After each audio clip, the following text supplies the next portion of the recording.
I'm Elizabeth Morrison. I'm an ADHD clinician, coach, and neuroinclusive systems designer. And this is Quirky Apes. My background spans psychology, neuroscience, math, sociology, evolution, organizational development, and political science, which is a lot of ways to say I am extremely interested in how humans work. So you've probably been in this situation. You may have said something accurate, something factual, something completely reasonable, and then the room changed. Mm, it didn't change dramatically, it was subtle, but someone's face shifted or a response came back clipped. The conversation that was moving suddenly stopped. And when you reviewed, you saw nothing wrong because there was nothing wrong. And yet, this happens to neurodivergent people constantly, not occasionally, constantly. And the explanation that most of us receive is some version of you need to work on your social skills, which is both insulting and useless because the problem really isn't a social skill deficit. The problem is that you've been trying to navigate a system you were never really given the manual for. Well, this course is that manual. So, neurotypical brains process social situations through a very specific mechanism. Once you understand that mechanism, the behavior that's been really confusing to you becomes readable and not in a way that requires you to agree with it, just in a way that makes it decipherable. The way a foreign language becomes decipherable once you know its grammar. So, here's that mechanism. Neurotypical brains are actually prediction engines. The brain is constantly generating predictions about what is about to happen and then checking incoming information against those predictions. Neuroscientist Carl Friston called this the free energy principle. The brain minimizes the gap between what it predicts and what it perceives. It is the core operating principle of how the brain works. And in social situations, it runs constantly, automatically, and below most conscious awareness. What that means in practice is before you've ever finished a sentence, a neurotypical brain has already generated a prediction about where that sentence is going, what your intent is, and what your emotional state is, and what the appropriate response would be. They're not listening and then interpreting, they're predicting and then checking. The actual listening is almost secondary. They're verifying a forecast. When reality matches prediction, the interaction feels smooth. The neurotypical brain processes the confirmation and moves on. When reality does not match the prediction, the brain registers what researchers call the prediction error. In a social context, prediction error registers as a threat. The same neural circuits that respond to physical danger respond to violated social predictions. The amygdala activates, prefrontal function totally degrades, and the nervous system shifts into defense. This happens before a person has consciously processed what was even said, which is why the neurotypical person can act defensively to something accurate and reasonable and not fully understand why themselves. They can't explain it because the reaction happened before the explanation was available. So by the time they're processing the semantic content of what you said, they're already in that defense mode. This is why directness can read as aggression to many neurotypical people. A direct statement delivered without social packaging that neurotypical communication typically includes violates the prediction about how that message would arrive. The prediction was there will be hedging, there will be softening, there will be face saving language around this. The reality was a plain statement of fact, prediction error, mild threat response. The content was fine. The packaging violated the model. And the neurotypical listener responded to the packaging violation, not the content. This is why silence feels loaded to a neurotypical brain. A neurotypical brain generates predictions continuously during a conversation. Silence is underspecified information. The brain defaults to most statistically likely explanation for that absence of data, which is that something is wrong. 2 seconds of a person processing their thought registers as social threat in a neurotypical nervous system. Not because anything happened, but because the prediction engine filled that silence with threat. 3 seconds of silence in a conversation with a neurotypical person is not neutral time. It's time their nervous system is spending generating explanations for why you stopped talking. And most of those explanations aren't favorable. If you are taking the time to formulate a precise answer, the neurotypical person may have already concluded that you are uncomfortable or upset or withholding, depending on which explanation their prediction machine found most probable. This is why tone precedes content for neurotypical listeners. The amygdala evaluates the emotional register of incoming communication before the prefrontal cortex has processed the semantic meaning. A neurotypical person has already had an emotional response to how you said something before they've consciously understood what you said. If the tone registered as cold or aggressive or indifferent, the content arrives through a defensive filter regardless of what the content actually says. You can have a perfectly constructed argument, but if the tone sets off the alarm, the argument gets evaluated by someone who is already in defense mode and who is significantly, therefore, less capable of engaging with it fairly. Think about what this produces in a meeting. You have something accurate and important to say. You say it clearly without hedging at a slightly flat affect because you're focused on the content. The neurotypical people in the room process your tone first, and that tone registers as cold or aggressive or disengaged, depending on their individual prediction models. So they will shift into mild defense. Your content then arrives into a room that's already slightly closed. Your idea may be dismissed not because it was wrong, but because it arrived on a threat signal. The meeting ends. Your proposal goes nowhere. You review it later and find nothing wrong with it.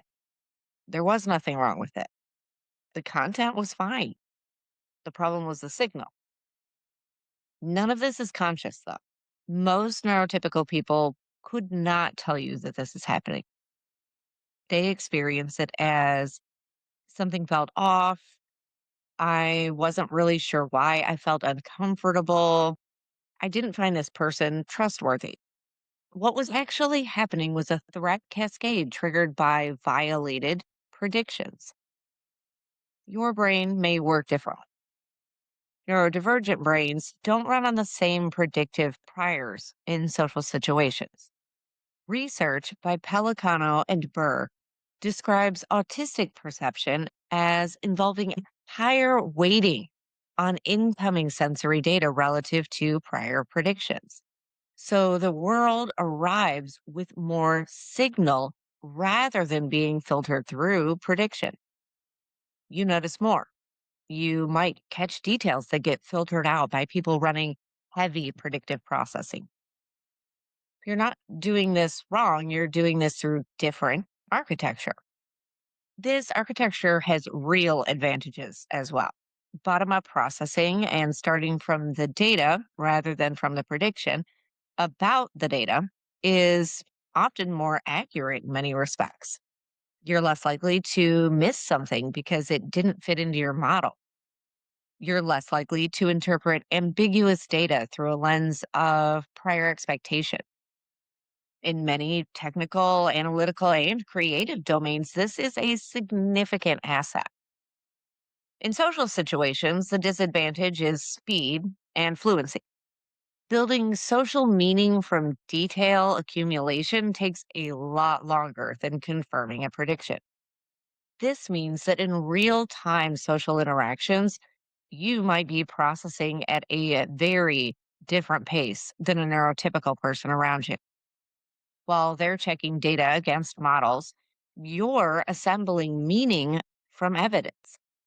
The assembly is more accurate and it is slower.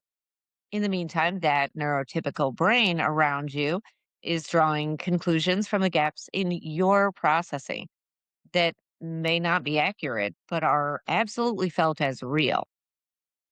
ADHD brains have a different relationship to prediction, and that goes through their dopamine system.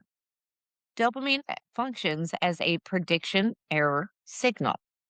And when the dopamine system is dysregulated, the saliency of social prediction errors absolutely changes. What registers as significant social information in a neurotypical nervous system, the slight shift in someone's tone, the micro pause before a response, the subtle withdrawal in body language, that might not register with the same weight in an ADHD brain. This is a different sensitivity function. The ADHD brain is running its own signal processing, and the social signal just might not be the loudest channel. The result of all of this is a consistent mismatch. You might be processing social situations with more raw signal and less predictive filtering. Neurotypical people are often processing them with heavy predictive filtering and less raw signal. You're in the same room running completely different software. Neither is broken, but they often communicate poorly with each other by default because the systems really weren't designed to interface. The mismatch plays out the same way across a lot of contexts.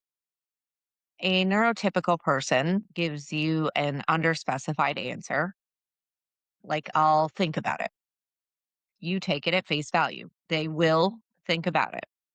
The neurotypical person was actually communicating, this is probably not going to happen, and I'm declining it in a way that preserves both of our social positions. The prediction model that they were running said you would decode this. You were not running that model. You waited. Nothing happened. You followed up. The relationship got slightly stranger. Neither of you understood why the other was confused. You thought they forgot. They thought you ignored the no. The neurotypical person goes quiet, maybe after something that you said, for instance. You read it as, well, they're thinking. The neurotypical person is in a mild threat cascade because something in what you said violated a prediction. The silence isn't processing, it's shutdown. You experiencing the silence as neutral processing time may have said something else. The neurotypical person experienced this as you pressing forward while they were in shutdown. The interaction deteriorated without a clear cause. You went home wondering what happened. They went home knowing something happened, but they are not able to fully name. Let's say in another instance, a neurotypical person gives you a short, clipped response. You read it as efficient communication. Maybe they're busy or they're being concise. The neurotypical person may actually be communicating displeasure in the only register that they were socially trained to use for displeasure in professional contexts. The clipped response is a signal. You read it as information, and you may have missed the signal entirely. The relationship continued to cool while you processed each subsequent clipped response as efficient communication. Or in another circumstance, a neurotypical colleague is warm and engaged in most of your interactions. After you correct an error they made in a team meeting, they're fine, totally fine. And then they stop including you in the informal communication channels. You notice, you're not sure why. What happened was the public correction was a face threatening act and a mild status threat. Their nervous system registered it. The behavior is the nervous system reducing exposure to that source of threat while maintaining professional plausibility. You didn't do anything wrong by the facts. You did something legible in the neurotypical social system. These are translation failures. They are solvable once you know they exist. The prediction engine explains the cascade threat. Face explains why neurotypical communication is so heavily weighted toward indirectness. Neurotypical brains are acutely sensitive to what researchers call face. Irving Goffman introduced this concept. Face is the social image that a person claims and maintains in social interactions. Every person has two face wants. There's the positive face, the desire to be liked, included, approved of, and the negative face, the desire for autonomy, freedom from imposition. These aren't vanities, they are deep social needs. And in the neurotypical brain, they're neurologically backed. The threat response for face violations is real, and it is measurable, and it is automatic. Any communicative act that threatens face activates the threat response. A direct correction threatens positive face. An unsolicited instruction threatens negative face. A public disagreement threatens both. Neurotypical communication evolved as a set of tools for accomplishing necessary speech while minimizing face threat. This is why they may say things they don't actually mean. The indirect phrasing preserves face on both sides. It is social engineering for a nervous system that responds to face threat the same way it responds to a loud noise. Understanding face also explains why neurotypical people may react strongly to how things are said in comparison to what is actually said. The packaging of a message tells the neurotypical brain how much face threat is incoming.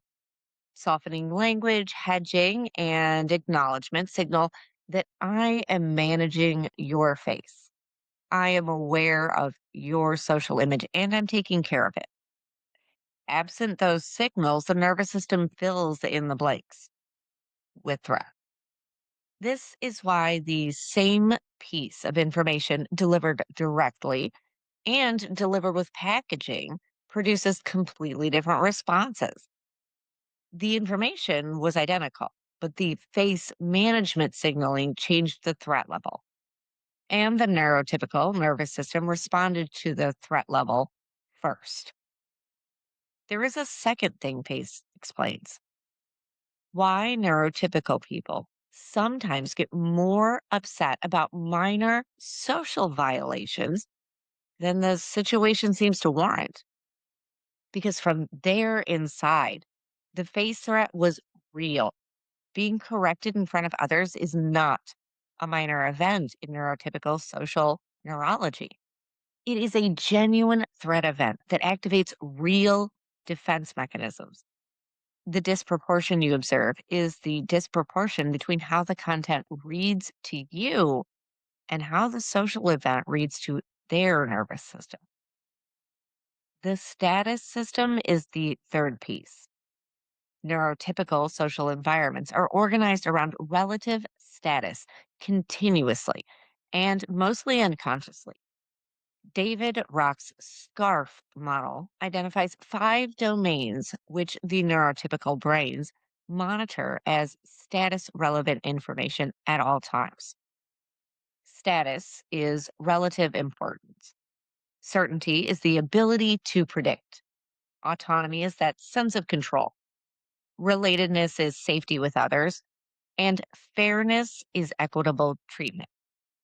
A threat to any one of these domains activates the same neural response as a physical threat. And this runs in every neurotypical social interaction all of the time. Who speaks first, who gets interrupted, whose ideas get built on, whose suggestions get acknowledged, and whose get quietly dropped. Neurotypical brains track this continuously, and that tracking is automatic, and the responses to it are automatic. The person doing the tracking usually has no idea. So let's think about a meeting. You have a good idea, and it gets ignored when you introduce it. And then the same idea, introduced by someone else 20 minutes later, was received warmly. The idea didn't change, the status vehicle changed. The neurotypical social system evaluated the idea through the status of its source. A correct idea that contradicts a higher status person's public position carries a status threat, regardless of its accuracy. The idea might be adopted later, quietly, once the status threat has dissipated. In the room, in the moment, the status system ran first. And then there's Robert Sapolsky's research on social hierarchies in primates and in humans, establishing that social status position correlates with cortisol levels, stress reactivity, immune function, and cardiovascular health. Status is not a metaphor in neurotypical social environments. It's a biological reality their nervous systems track constantly. The status system explains credit distribution. Information moves along social capital pathways in neurotypical environments. Whoever has the highest social capital has the highest credibility as a source. An idea introduced by lower status people may not travel until it's picked up by someone who has the higher status to carry it. The original source is often not credited because in neurotypical social processing, the idea became associated with whoever had the status to make it land. It's not always malicious. Sometimes it's just the status signal system that was running the way it was designed. Let's put these 3 mechanisms together, and you'll have the engine behind almost every confusing neurotypical social behavior you've ever encountered. The directness reads as aggression, prediction error plus face threat. The indirect communication that seemed pointlessly evasive is face management. The cold shoulder after disagreement is the threat cascade output. The credit that went to someone else's idea is the social status system at work. The reaction to your tone before your words is the amygdala running before the cortex, right? The person who seemed fine and then was suddenly not is a prediction violation accumulated until the threat response fired. The meeting where your accurate suggestion was dismissed and your colleague's identical suggestion was praised, the status vehicle changed. All of these have mechanisms. None of them required you to actually be wrong. They are the outputs of a specific kind of brain running a specific kind of social processing, and they didn't brief you on it. One more thing before the next lesson.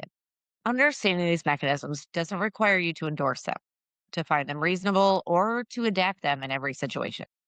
Some of what the neurotypical system produces is genuinely unfair. The status based credit distribution, that's unfair. Penalizing directness is absolutely unfair. The invisible rules that nobody teaches are unfair. You can hold that and still find understanding in these systems useful. Understanding a system is not the same as agreeing with it, it's just knowing how to navigate it.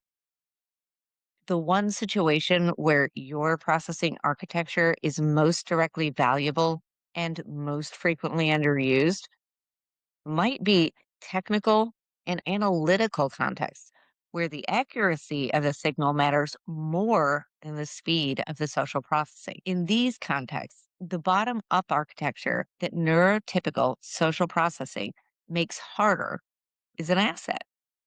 You are less likely to filter out data that doesn't fit an expected pattern. You're less likely to conclude before the evidence is complete. And you're more likely to notice that the thing doesn't add up. These are significant advantages in domains where the signal is the point.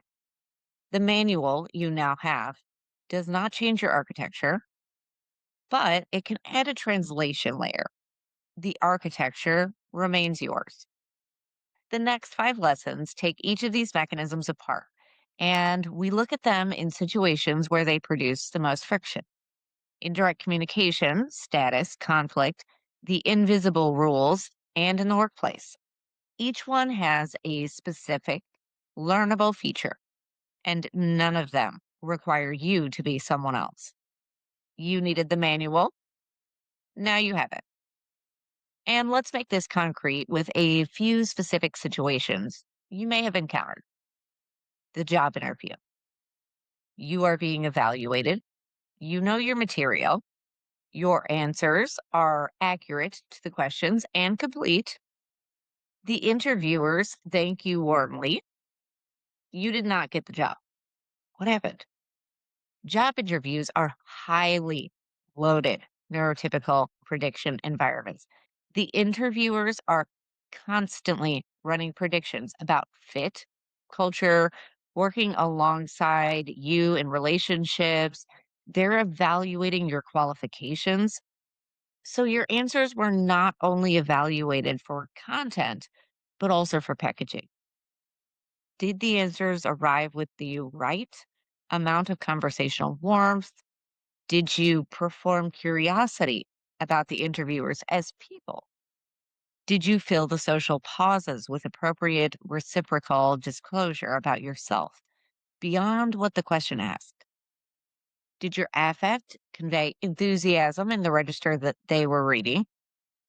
These aren't measures of your competence for the role, they're measures of social compatibility in neurotypical terms, and they can carry significant weight in most hiring decisions, regardless of the hiring criteria. The first week in a new role, you arrive, you've got the expertise, you can see the problems, you want to contribute. You say what you see. The reception is a little bit cooler than what you expected. Here's what happened. The neurotypical professional environments have been an implicit norm about new people. The norm is to demonstrate interest and curiosity before demonstrating expertise. So the first weeks in a new role are really about relationship building phases in neurotypical professional culture. They're not a contribution phase. So jumping in immediately to contribute before that relationship has the contribution and credibility reads as status overreach. The expertise is real, but the status vehicle to carry it hasn't been built yet. So the solution is patient relationship investment in the first few weeks. Not suppression of expertise, but a delay of maybe its public introduction. And then there are, let's say, a party where you know almost no one. You stood near the food, someone came over and asked how you know the host. You answer accurately. They nod and move on. What happened? The social event of this kind of type runs almost entirely on ritual interaction. The question, how do you know the host, isn't actually a request for information about your relationship with the host. It's an opening ritual that invites a brief answer followed by a reciprocal inquiry. So the correct response to it is a short answer, an immediate question back. How about you? How do you know them? That exchange is not about information gathering, it's about establishing that both parties are willing to invest in a brief social connection. The answer you gave was accurate. It ended with the ritual. It ended the ritual, but it didn't complete it. The person moved on because the ritual did not complete. The processing differences that often make those environments harder to navigate are real advantages in other contexts. In any context where the accuracy of the incoming signal matters more, your architecture is that advantage. So, understanding the neurotypical social system does not require concluding that it is better in any kind of a way. It is different. Navigating it is a skill you can build. Your own architecture is not the one that needs explaining.